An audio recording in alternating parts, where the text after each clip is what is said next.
Best find was next to a sidewalk, Morgan Dollar. Nice. Yeah, sidewalks. Okay, so finish up this perimeter search. Okay. I'm slowing the coil down too, just in case I can get that. Here we go.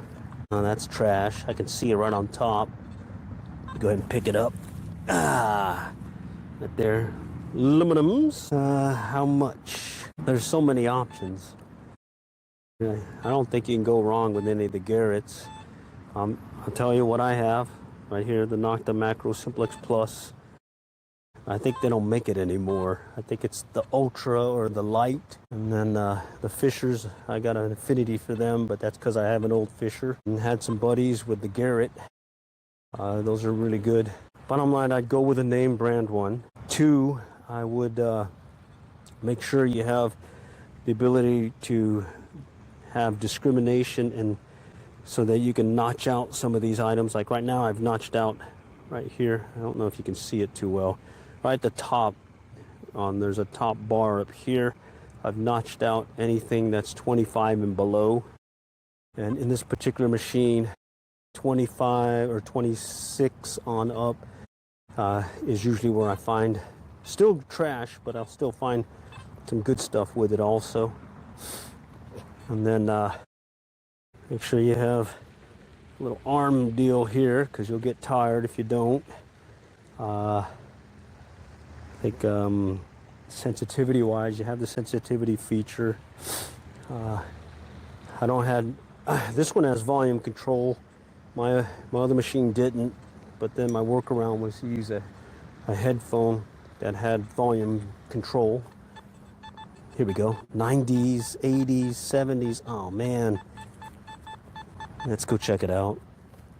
If it stayed at a solid 90s, I'd be thinking it's quarter, but since it's jumping around a bunch, ooh, we'll see. Sandy beaches.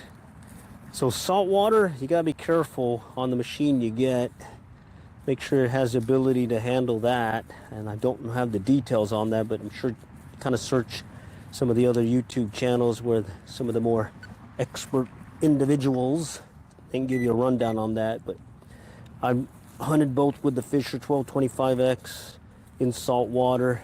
Not so much with this machine, the Nocta. Where did this thing go? Holy cow, it was right on top. But yeah, you definitely have to play it differently in salt water. There we go. I moved it. Okay, let's see.